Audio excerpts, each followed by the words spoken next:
الحمد لله والصلاة والسلام على رسول الله وعلى آله وصحبه ومن I will continue inshallah ta'ala with the virtues of the prayer, as-salah. One of the most intriguing and most decisive virtues in regards to the prayer is the fact that preeminence and the superiority rather of the prayer as an act of worship over the rest of the acts of worship Allah Ta'ala ordained is derived from where it was ordained, who ordained it and who received it. Those three elements put the prayer literally on a number one place to being the superior act of worship. The Prophet ﷺ, just to put it in perspective rather, and see exactly how the Salah is valued based on the value that it carries from where it was ordained.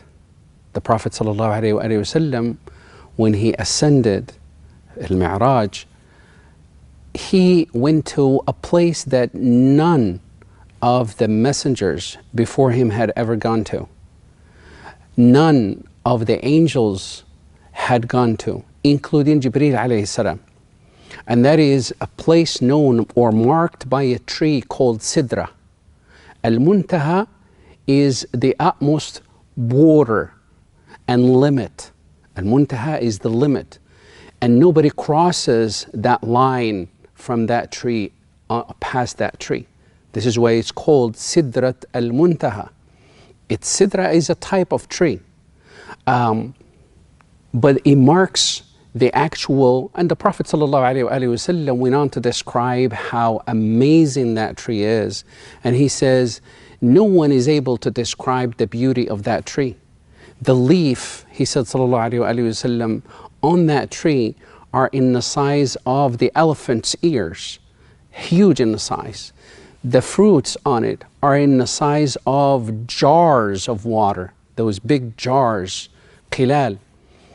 But the point, Jibreel alayhi salam, like the rest of the angels, weren't able to ever go past that border marked by that tree.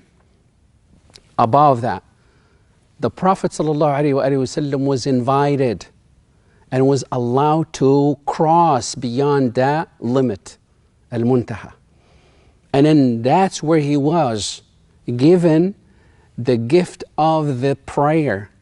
And when he was ordained as 50. And as we mentioned before, 50, if you were to imagine and think about the number in of itself. Allah subhanahu wa ta'ala knows our weakness. And then if you were to think about why would Allah Ta'ala ordain 50 prayer when He already knows subhanahu wa ta'ala that we are not able to keep up with 50. But because there's a significance in that in of itself to show you that Allah Ta'ala wants you to be literally, if you were to imagine fulfilling 50 prayers in a day, that means you will be stuck doing nothing but the prayer throughout the day and the night. And that is exactly the idea. Allah wanted you and I to be connected with Him essentially all day, all night. Reduce the number at the end to 5, yet the reward remains as 50 as it was originally ordained. So you imagine in short how, or rather where it was ordained, where it was given as a gift to the Prophet ﷺ. Second is who ordained it, who gifted it. Allah Ta'ala is the one who gifted the prayer to the Prophet ﷺ. And usually we understand the value of a gift based on who the giver is. Who's gifting you the gift is what gives it. It may very well be a pen. It may very well be just something that if you were to look at it, it wouldn't have any significance if you were to personally go and pick it out. You wouldn't even give it any mind, any thought. Yet because it's coming from somebody who is so dear and close and loved, That's what gives that insignificant item a huge significance all of a sudden because of the giver. Allah subhanahu wa ta'ala is the one who gifted the Prophet ﷺ with the prayer. The Prophet ﷺ, and that's three, that would give the prayer its superiority over the rest of all the acts of worship, is the one who received that gift for himself and also on behalf of his ummah. And this is where the prayer, if you were to think about its place, its preeminence, the superiority of the prayer, it comes from where it was ordained. The divine place beyond Sidrat al-Muntaha, that limit, the border that nobody ever crossed, even Jibreel alayhi salam wasn't able to cross beyond that point. Prophet ﷺ went beyond it, and that's where Allah subhanahu wa ta'ala gave the Prophet ﷺ directly the gift. It was gifted directly from Allah to the Prophet ﷺ, and the salah is the gift in of itself.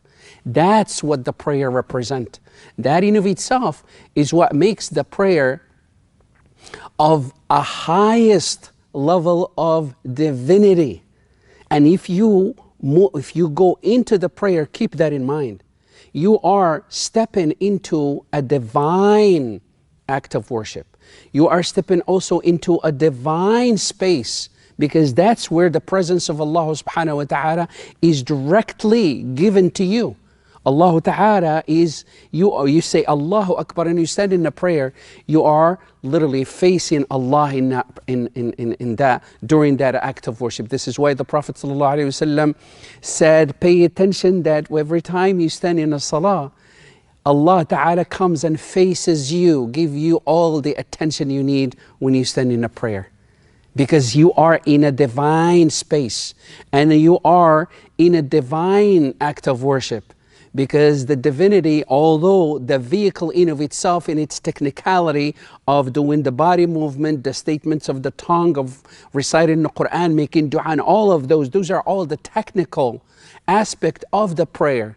But the prayer in of itself, the station of it is in the highest divine place above Sidrat al-Muntaha with Allah subhanahu wa ta'ala, above His throne. That's where the real prayer is.